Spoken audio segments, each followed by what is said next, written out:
ఫిబ్రవరి 7, 2026 అమరావతిలో ఒక చారిత్రాత్మక ఘట్టం. భారతదేశపు తొలి quantum valley. Top 5 global quantum హబ్లలో ఒకటిగా అమరావతిని తీర్చిదిద్దే దిశగా అమరావతి క్వాంటం వ్యాలీ శంకుస్థాపన కార్యక్రమం.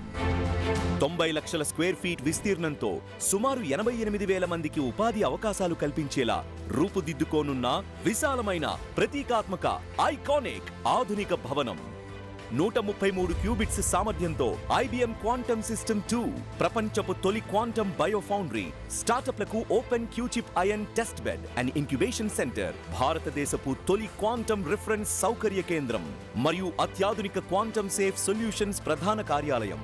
అంతేకాదు హార్డ్వేర్, సాఫ్ట్వేర్, ఆల్గోరిథమ్స్, పరిశోధన, డీప్ టెక్ ఆవిష్కరణలకు అవసరమైన అన్ని వనరులు ఒకే వేదికపై సమీకృతం. అమరావతి క్వాంటమ్ వ్యాలీ, భారతదేశ క్వాంటమ్ భవిష్యత్తు.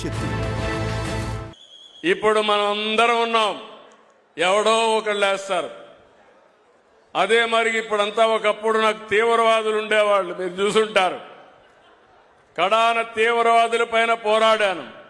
నా స్వార్థం కోసం నేను పోరాడలేదు.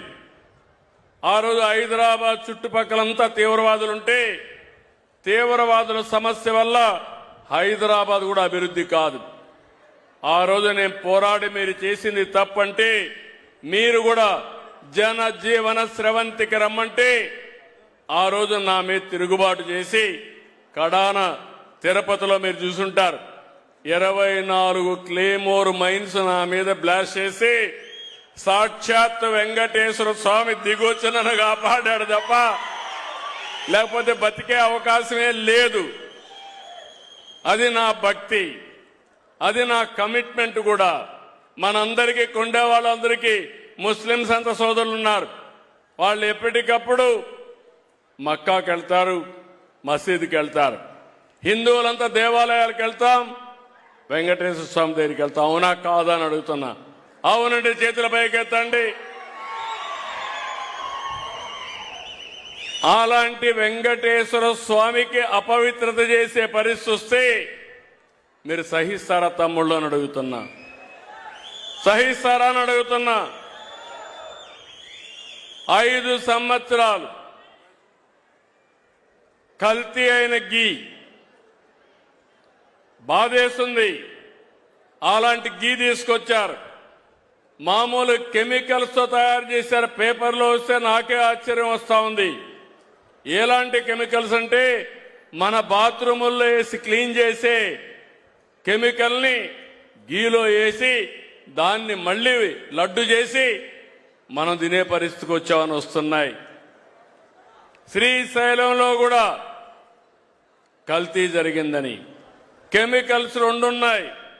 కెమికల్స్ వాడినప్పుడు కొన్ని వెజిటబుల్ వాడతారు. వెజిటబుల్ ఫ్యాట్ వాడితే ఎక్కువ రేటు, అనిమల్ ఫ్యాట్ అయితే తక్కువ రేటు.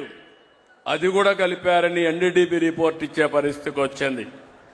నిన్నే మాట్లాడాడు, CBI ఇచ్చింది, సిట్ ఇచ్చింది, ఏమీ లేదని చెప్పింది అని అంటాడు. వాళ్ళ బాబాయ్ నిన్నే మాట్లాడతాడు, సిట్ చెప్పింది కల్తీ ఉందనింది కానీ ఎనిమల్ ఫ్యాట్ లేదని మాట్లాడతాడు. నేను మాట్లాడలేదు.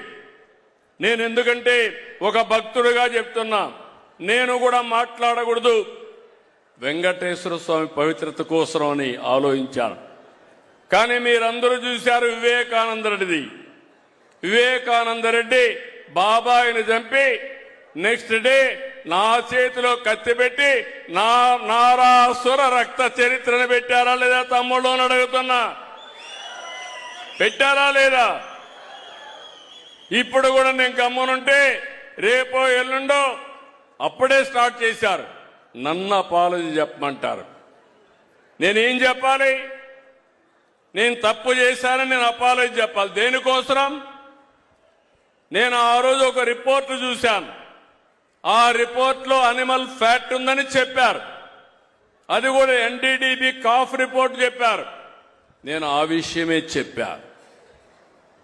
నాకు చాలా మంది కంప్లైంట్ చేశారు, తిరుమల తిరుపతి దేవస్థానం అపవిత్రమైందంటే నేను ముఖ్యమంత్రి అయిన తర్వాత మొదటి ఆర్డర్ని ఒక ప్రైవేట్ ప్రిన్సిపల్ సెక్రటరీని పెట్టుకోవాలి, ఆయనకు పెట్టా. రెండో ఆర్డరు తిరుపతి ఈవోని మార్చి తిరుపతి ఈవోకి మంచి ఆఫీసర్ని ఇచ్చాను. నేను అడుగుతున్నా ఈరోజు మీరు తిరుమలకు పోతే ముందు లడ్డుకు ఇప్పటి లడ్డుకు వ్యత్యాసం ఉందా లేదా తమ్ముళ్ళు అని మిమ్మల్ని అడుగుతున్నా. ఎవరన్నా పోయి వచ్చారా ఈ మధ్య? పోయినోడు చేలు పైకెత్తండి. వ్యత్యాసం ఉందా లేదా? అలాంటి పవిత్రత కోసం నేను పనిచేస్తా ఉంటే ఆ రోజు నక్సలైట్ చేసినట్టు వీళ్ళు హిట్ అండ్ గో. నాకు పెద్ద మీ సమస్యలు వీళ్ళు చేసిన తప్పుల్ని పరిష్కారం చేయడం ఒక సమస్య, వీళ్ళని ఎదుర్కోవడం ఇంకొక సమస్య.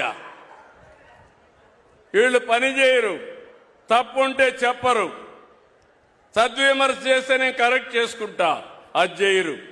కానీ రోడ్డు మీదకి వచ్చి నిన్న చూస్తే గుంటూరు నుంచి విజయవాడకు పోవాలంటే 6 గంటలు రోడ్లో ఇంకెవరు పోవడానికి వీలు లేదు. అంత మునుపు మీరు చూస్తే